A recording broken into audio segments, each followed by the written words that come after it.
नमस्कार, मैं हूं रत्ना और आप देख रहे हैं सी न्यूज़ भारत। वक्त हो गया उत्तर प्रदेश बुलेटिन का। बात करेंगे मुरादाबाद की, जहां एक महिला के साथ फर्जी कस्टम अधिकारी बनकर 95 लाख रुपए की धोखाधड़ी करने का मामला सामने आया है। आगे बात होगी अमरोहा की, जहां सड़क हादसे में घायल युवक की इलाज के दौरान मौत हो गई। आगे बात करेंगे बहराइच की, जहां महिला सशक्तिकरण अभियान और मादक पदार्थों की तस्करी करने वाले अपराधियों की गिरफ्तारी के लिए अभियान चलाया जा रहा है। और ऐसी तमाम खबरों पर विस्तार से चर्चा करेंगे इस बुलेटिन में। खबर मुरादाबाद से है, जहां फर्जी कस्टम अधिकारी बनकर महिला के साथ 95 लाख रुपए की साइबर धोखाधड़ी करने के मामले में एक और आरोपी को साइबर क्राइम थाना पुलिस ने गिरफ्तार कर बड़ी सफलता हासिल की है। इस मामले में एक महिला आरोपी, जो कि मूल रूप से मणिपुर चंदेल की रहने वाली है और दिल्ली में अपने गैंग के साथ मिलकर लोगों के साथ साइबर ठगी की वारदातों को अंजाम देती रही है, उसको साइबर क्राइम थाना पुलिस गिरफ्तार कर पहले ही सलाखों के पीछे भेज चुकी है। रविवार को एसपी क्राइम सुभाष चंद्र गंगवार ने रिजर्व पुलिस लाइंस में प्रेस वार्ता कर पीड़ित महिला के साथ हुई साइबर ठगी की घटना का खुलासा किया है और पुलिस ने आरोपी के कब्जे से एक laptop, 4 mobile, 9 ATM card, 11 chequebook, 8 passbook, 1 आधार कार्ड और 1 पैन कार्ड बरामद किया है। देखिए, 31/8 को एक एफआईआर दर्ज की गई थी, जिसमें बादनी ने बताया था कि उसने शादी.com में एक अपनी आईडी बनाई थी। उस आईडी पे व्हाट्सएप कॉल आकर उसके साथ एक साइबर फ्रॉड हो जाता है और 95 लाख रुपए उसके साइबर फ्रॉड में चले जाते हैं। उसने 31/8 को एफआईआर दर्ज कराई थी। पुलिस ने तत्काल उसमें कार्रवाई स्टार्ट करी और हम लोगों ने विदिन 5 डे एक महिला को पकड़ा था, जिसके जो कि इस घटना में शामिल थी। आज इसमें दूसरी बड़ी सफलता मिली है। नबी सनाब राजेश, जो नई दिल्ली का रहने वाला है, उसको पुलिस ने अरेस्ट किया है और इसमें इसके खातों में पैसा गया है। फर्स्ट लेयर में भी, सेकंड लेयर में भी गया है और लगातार जब इससे पूछताछ की गई तो पता चला कि इसने 11 खाते इसके चल रहे हैं, जिसने स्वयं इसने खाते खुलवाए हैं और इन खातों में इस तरह के धोखाधड़ी के पैसे लगातार आ रहे हैं। एनसीआरपी पोर्टल पर जब हमारे द्वारा चेक किया गया तो इसमें पता चला कि 10 राज्यों से 18 कंप्लेंट इन खातों के अगेंस्ट ऑलरेडी पड़ी हुई है। इसका मतलब यह है कि 10 राज्यों में 18 लोग के साथ लिखा पढ़ी में इसने कम से कम धोखाधड़ी कर रखी है। उसमें हम और राज्यों से भी संपर्क कर रहे हैं, उन कंप्लेंट वालों को भी बताएंगे कि इस तरह का व्यक्ति हम लोग के द्वारा अरेस्ट किया गया है। इसमें सबसे बड़ी बात यह है कि इसके पास से काफ़ी चीज़ें बरामद हुई है। एक laptop, 4 mobile, 9 ATM, 11 chequebook, 8 passbook, Aadhaar card, PAN card प्राप्त हुए हैं और हम इसके साथ पूछताछ करके इसके और साथियों का पता लगा रहे हैं और इस घटना में और जितने लोग शामिल हैं, साक्ष्यों के आधार पर उनकी गिरफ्तारी सुनिश्चित की। इसमें कुछ बताया कब से ये सारे वो कर रहा है? ये सारा कार्य लगभग 3-4 साल पहले जब कोरोना हुआ था तभी से इसने आरंभ किया था और इसके खातों में बाकी पैसे पता किए जा रहे हैं कि इन 11 खातों में इसके ऑलरेडी कितने पैसे हैं, तो उससे आइडिया लगेगा कि ये कितना बड़ा पहले भी इसने फ्रॉड किया है। लेकिन ये निश्चित तौर पे जब 10 राज्यों से 18 कंप्लेंट हैं तो ये 18 फ्रॉड तो इसने ऑलरेडी कर रखे हैं और हमारे यहाँ का अलग इसका फ्रॉड है। मुरादाबाद से सी न्यूज़ संवाददाता मोहसिन सिद्दीकी की रिपोर्ट। मंडी धनोरा क्षेत्र के जोया रोड स्थित पनेशिया हॉस्पिटल में उस समय हंगामा खड़ा हो गया जब 24 सितंबर को हुए एक सड़क हादसे में घायल युवक की इलाज के दौरान मौत हो गई। बताया जा रहा है कि थार गाड़ी की जोरदार टक्कर से बाइक सवार युवक गंभीर रूप से घायल हो गया था, जिसे परिजनों ने पनेशिया हॉस्पिटल में भर्ती कराया था। परिजनों का आरोप है कि डॉक्टरों ने ऑपरेशन के नाम पर उनसे 2 लाख रुपए लिए, लेकिन दिमाग का ऑपरेशन होने के बावजूद युवक की जान नहीं बच सकी। युवक की मौत से गुस्साए परिजनों ने अस्पताल परिसर में हंगामा किया और डॉक्टर के खिलाफ सख्त कार्रवाई की मांग करते हुए पुलिस को तहरीर दी है। मौके पर पहुंची पुलिस ने शव को कब्जे में लेकर पोस्टमार्टम के लिए भेज दिया है। क्या नाम है? गौरव कुमार। कहाँ से हैं? मोहल्ला अहमद नगर, अमरोहा से। क्या मामला है? आप क्या आरोप लगा रहे हैं यहाँ पर? हमारे मरीज का एक्सीडेंट हो गया था धनोरा गिल हॉस्पिटल में। गिल हॉस्पिटल से मना कर दिया था, फिर ले गए सरकारी अस्पताल वहीं धनोरा में, तो वहाँ से मेरे मना करते फिर यहाँ पर लेकर आए। यहाँ पे इन्होंने बोला कि तुम्हारे मरीज़ की हालात सीरियस हैं, ऑपरेशन करना पड़ेगा दिमाग का, जो दिमाग पे ब्लड जमा हुआ है उसका वो ब्लड साफ करना है। फिर ये बोले कि अर्जेंट ही करना पड़ेगा, अगर वरना तुम्हारे मरीज़ को कुछ भी हो सकता है। तो हमने इतनी फीस जमा कर, इन्होंने 75,000 रुपये बताए थे, उसकी इन्होंने 60 मतलब कि 59,000 रुपये जमा कर लिए थे। बाकी बोले फिर बाद में हो जाएगा। फिर 4 दिन इन्होंने 48 घंटे ऑपरेशन करने के बाद 48 घंटे का टाइम दिया। 48 घंटे के बाद वो कह रहे थे आप 48 घंटों के अंदर अंदर ही बोलते रहे कि हाँ मरीज तुम्हारा ठीक है ठीक है ठीक है। फिर बात को बोले अब 48 घंटे पूरे होने के बाद कह रहे कि अपने मरीज़ को कहीं भी ले जाओ। क्या नाम है मरीज का? मरीज़ का नाम है कृष्णवीर। इस समय कहाँ है? इस समय मुरादाबाद रेफ़र कर दिया है। क्या वजह रही यहाँ से हटाने की उन्हें? इन्होंने साफ मना कर दिया। तो पहले भर्ती क्यों किया गया? भर्ती है क्योंकि हमें से बताया गया था कि वहाँ ले जाओ धनौरा से। इन लोगों की कितनी मांग थी? इन लोगों की मांग तो इन्होंने 75,000 रुपये मांगे थे। बाकी दवाई डेलिया भर का दवाइयाँ जा रही हैं, कम से कम 2 लाख रुपये का एस्टिमेट अब तक बैठ चुका है। अच्छा, कौन सा अस्पताल है? पैनेसिया। कहाँ पर है ये कलेक्ट्रेट के देखभाल हॉस्पिटल के सामने, पोस्टमार्टम हॉस्पिटल के सामने। अच्छा अस्पताल के डॉक्टर लोग कहाँ हैं? यहाँ तो कोई मरीज डॉक्टर दिख ही नहीं गया। जिन्होंने डॉक्टर बुलाते हैं बाहर से, जिन्होंने डॉक्टर ने ये ऑपरेशन कर रहा था उनका नाम है मनीष कुमार भारद्वाज। अच्छा, पुलिस मौके पर खड़ी है, वो किसने बुलाई है? वो हमने नहीं बुलाई, डॉक्टरों ने पुलिस बुलाई है। उन्होंने बस ये मशवरा करके अंदर हम समझा कर हमें रेफर करवा दिया। तो आखिरकार क्यों बुलाया गया? बुलाया गया है, हंगामा कुछ नहीं करा, बस हम तो बात ही कर रहे थे, इतने में उन्होंने पुलिस बुला ली। आखिरकार पुलिस का क्या रोल है यहाँ पर? हमारे नहीं, मतलब और भी मरीज थे जिनका आज एक सुबह से लेके एक डोज भी नहीं लगाई, कोई सी भी दवाई का यूज़ नहीं करा, इसलिए इनका कोई बस की बात नहीं। और बीमारी और बढ़ा दी पेट के अंदर कि पेट में इन्फेक्शन हो गया। तो पुलिस मौके पर खड़ी है, आखिरकार पुलिस वालों ने आपसे क्या कहा? पुलिस वालों ने उनसे राय मशवरा करके उन्होंने बोला कि जो ऊपर की फीस है उनके 63,000 रुपये वो तुम्हारी माफ़ कर रहे हैं, और बाकी वो जो जमा है उन्हें नहीं देने के, और जी तुम्हारे एम्बुलेंस का खर्चा भी शायद हमारे ऊपर ही है। ये 63,000 का जो वाक्य बताया, क्या मामला है वो? 63,000 जो डिस्चार्ज करने की फीस है। अच्छा, तो ये सौदेबाजी कितने दी? ये अंदर डॉक्टरों ने। किससे? आप लोग से? सभी थे, पुलिस वालों से। तो उनका क्या रोल आया? वो परिवार के थे क्या? पता नहीं जी, आपको बुलाया मौके पर? नहीं हमें नहीं बुलाया मौके पे। तो उनका क्या रोल आ गया? उन्होंने क्या नाम है पुलिस वालों को, अस्पताल वालों ने पुलिस वालों को 63,000 बुलाया। या तो हमें अस्पताल वालों ने पुलिस वालों को बुलाया है, हमारे तरफ से कोई पुलिस नहीं आई थी। अच्छा, हाँ जी। और वो बोले तुम 63,000 इतनी कोशिश मैं कर सकता हूँ कि आज जो फीस आज की उसको माफ़ करवा दूँगा, बाकी जो है तुम्हारे जो जमा है। डॉक्टरों ने ये तलक भी बोला था कि 63,000 रुपये में से अगर आधे दिलवाना चाहते हो तो आधे दिलवा दो इनसे, दरोगा साहब से। अगर आपके व्यक्ति ऊपर वाले नगर कोई घटना घट जाए तो उन्होंने दरोगा साहब ने बोला डीएम के यहाँ एप्लीकेशन दो, जब मैं कार्रवाई करूँगा। तो ये कार्रवाई करेंगे। तो ये क्यों आए यहाँ पे मौके पे? ये इनके द्वारा बुलाया गया, हमारे इनके द्वारा बुलाए गए।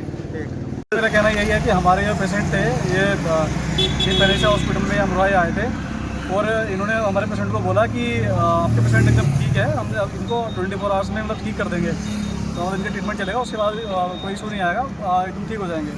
लेकिन उसके बाद इन्होंने हमें जो है ICU में इनको एडमिट कर लिया हमारे पेशेंट को, और किसी को मिलने भी नहीं दिया, दिखाया भी नहीं, ठीक है। और उसके बाद हम जैसे जबरदस्ती किया कि हमें मिलने तो दीजिए हमें, कि हमारे पेशेंट की हालत क्या है हमें बताइए, दिखाइए तो सही।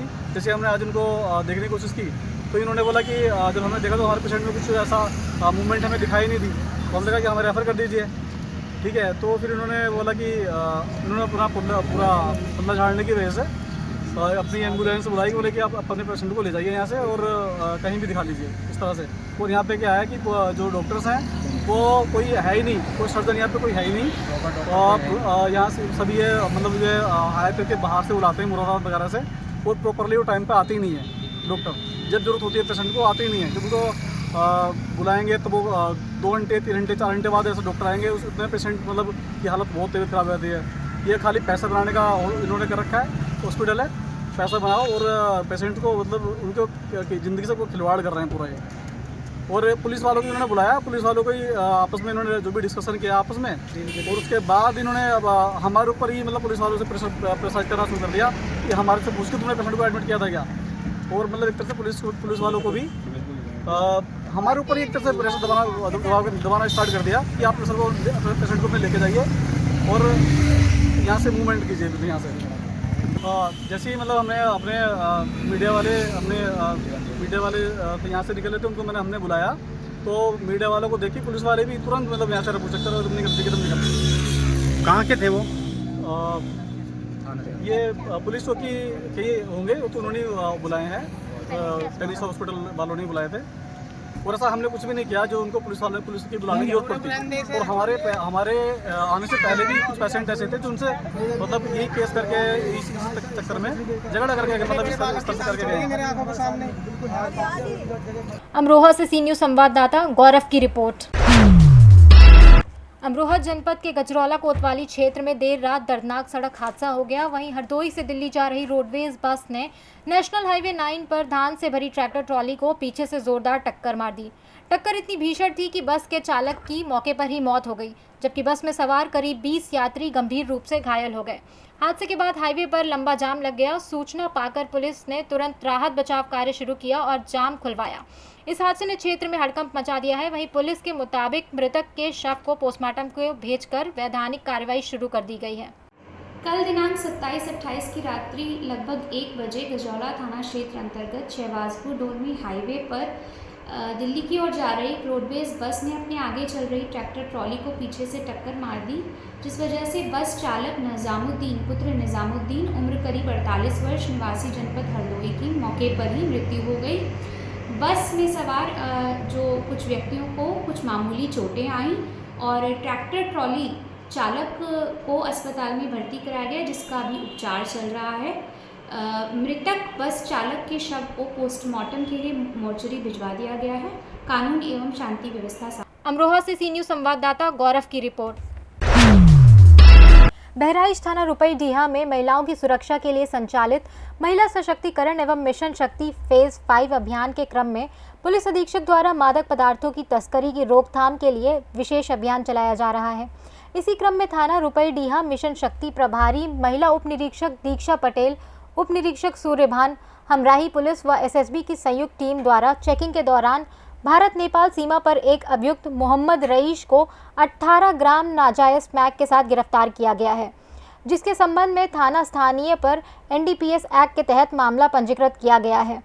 आज दिनांक 28/9/25 को थाना रुपईडीहा की महिला एसआई दीक्षा पटेल पुलिस टीम व एसएसबी टीम के साथ मिशन शक्ति के दृष्टिगत गश्त व चेकिंग में थी। तभी भारत नेपाल सीमा के पिलर संख्या 621/2 के पास जमुना गांव के करीब अभियुक्त रईस सनाफ रफीक निवासी चिकवन थाना रुपईडीहा को 18 ग्राम स्मैक के साथ गिरफ्तार किया है। बरामदगी के आधार पर विधिक कार्रवाई कर अभियुक्त पंजीकृत कर अभियुक्त को माननीय न्यायालय रवाना किया जा रहा है। बहराइच से सी न्यूज़ संवाददाता नईम खान की रिपोर्ट। ललितपुर में नगर पालिका परिषद क्षेत्र के वार्ड नंबर 16 करीमनगर के निवासी कई सालों से गंदगी और बीमारी भरे माहौल में जीने को मजबूर हैं। मोहल्ले की गलियों में नाली का पानी नहीं निकलने से जगह जगह जल भराव हो रहा है। बदबूदार पानी और कीचड़ से लोगों का निकलना दूभर हो गया है। यही नहीं, इस जल भराव में मच्छरों का तेजी से पनपना गंभीर बीमारियों को न्योता दे रहा है। स्थानीय लोगों का कहना है कि इस समस्या को लेकर वे कई बार नगर पालिका परिषद और संबंधित पार्षद को ज्ञापन सौंप चुके हैं, लेकिन अभी तक कोई ठोस कार्रवाई नहीं हुई है। मोहल्ले वासियों ने नगर पालिका प्रशासन से तत्काल नाली का निर्माण कार्य शुरू कराने और पानी की निकासी की समुचित व्यवस्था कराने की मांग की है। उनका कहना है कि अगर समस्या का जल्द समाधान नहीं हुआ तो वे मजबूर होकर बड़े आंदोलन का सहारा लेंगे। कहाँ से आई हैं आप? आजादपुरा करीमनगर। अच्छा, क्या मामला लेकर आई हैं? मैं 10 साल से परेशान हूँ कि पानी की निकासी नहीं है और उसमें करंट फैला हुआ है, बच्चों को सब पूरे मोहल्ले को खतरा है। कहाँ का मामला है? आजादपुरा करीमनगर। तो क्या पानी की निकासी नहीं है? पानी की निकासी बिल्कुल नहीं। तो अभी क्या स्थिति बनी हुई है? जो आसान देते हैं कि हो जाएगा तो काम नहीं होता है। अच्छा, कब से आप परेशान? हम 10 साल से। संबंधित वार्ड के पार्षद के पास आप गई थी? हाँ, गए थे। क्या हुआ? तो वो थोड़ा बहुत आता, थोड़ा खुदाई मताई करो तो 1-2 गैती घालता बढ़ जाता है। तो क्या मांगे, क्या चाहती है? तो पानी निकालते, आश्वासन दे देते करवाएंगे, काम करवाएंगे। ठेकेदार मर गए, वो मर गए, वो मर गए। क्या नाम है आपका? अच्छा, कहाँ की निवासी हैं आप? करीमनगर आजादपुरा। अच्छा, क्या मामला लेकर आए हैं? ये मामला लेकर आए हैं कि रोड नाली बनवाई जाए। मैं झूठ बोलता रहता, इस तारीख को हो जाएगा, इस तारीख को, आज कई वर्षों से। अभी स्थिति कैसी बनी हुई है मोहल्ले की? पानी नहीं निकल रहा, निकासी लाइट के तार फैले हुए, बहाना देता है लाइट के तार हैं तो हम निकासी कैसे करें? तो क्या मांगे आपकी, क्या चाहते हैं? लाइट के तार निकलाइए, निकासी करवाइए और रोड और नाली बनवाइए। पास हो चुका हमारा रोड।